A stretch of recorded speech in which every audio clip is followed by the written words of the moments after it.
Monsieur le maire, membre du conseil. D'abord, comme entendu en début de conseil lors de la période de questions, je suis ravi que vous militiez pour une véritable voie cyclable sur le pont de Québec. Je ne suis pas le seul à trouver ce passage étroit, dangereux depuis longtemps. J'espère que nous aurons des solutions bientôt pour traverser le pont à vélo ou à pied de façon sécuritaire le plus vite possible. Donc, merci de militer pour ça. Nous le faisons aussi avec la Ville de Québec, en passant. Donc, Absolument. on est ensemble, là. Alors, je pense que là, on devrait convaincre. Notre Notre objectif, c'est de convaincre le ministère des Transports d'en profiter pour régler cette problématique-là. Fantastique. Les activités de glace sont populaires à Saint-Étienne. En fin de semaine avait lieu le spectacle annuel du Club de patinage artistique de Saint-Étienne, qui a permis à de nombreux jeunes d'exprimer leur passion pour ce sport impressionnant qui débute très jeune. Et la fin de semaine précédente, un événement de grande ampleur avait aussi lieu pour le Club de patinage de vitesse qui accueillait le Festival des Vives-Lames. On a pu compter sur la participation de plus de 450 patineurs, patineuses provenant de partout au Québec. C'est un record d'inscription pour cet événement d'envergure. On m'a dit que c'était l'un des plus gros au Québec et ça se promène de ville en ville. Donc là, c'est Lévis qui l'accueillait cette fois-ci.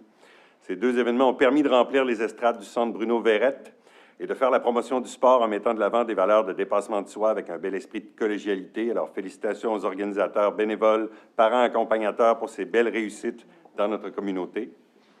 J'invite aussi les familles de Saint-Étienne à venir à la chasse au coco dimanche prochain, le 2 avril, à l'école Plein Soleil. C'est un événement qui est parfait pour les tout-petits, qui a connu un grand succès l'an dernier.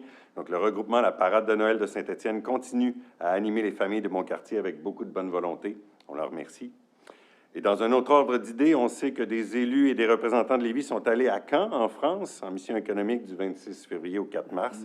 J'aimerais que nous puissions avoir un bilan écrit des rencontres, des lieux visités, des différentes inspirations pour le bénéfice de la collaboration entre nos villes et des sources d'inspiration possibles. Est-ce prévu de faire un bilan de cette mission? Bonsoir, chers collègues, monsieur le maire. Je trouvais intéressant de faire un petit topo de mon premier mois à titre de conseiller municipal. D'abord, je suis heureux d'avoir pu rencontrer différents acteurs clés dans Christ-Roy, dont Écolive, avec sa directrice générale Caroline Galland, l'espace Jeunesse Explorer aussi, créé par Lucas Jalbert au sein du Patro de Lévis, ainsi que la directrice générale d'Élédance, Mme Arsenault, et Mme Laflamme pour la direction générale de l'École de musique La Croche-Note, parce que justement, là, on a été, moi et M. le maire et Mme Duchesneau, à la pelletée de terre inaugurale du Centre culturel de Lévis, le jeudi dernier. Plusieurs citoyens m'ont fait part de leur satisfaction face à cette annonce qui a été attendue depuis de nombreuses années, donc je tiens à féliciter pour ça. Puis j'ai également aussi eu l'occasion de rencontrer plusieurs citoyens et citoyennes de Christ-Roy afin d'approfondir ma connaissance dans leur dossier au cheminement au sein de la ville et d'apprivoiser le fonctionnement de l'administration municipale grâce au soutien de mes collègues du cabinet. J'ai eu mon premier conseil d'arrondissement la semaine dernière et j'ai bien aimé la présence et ma première expérience de collaboration avec mes collègues de l'arrondissement des Jardins.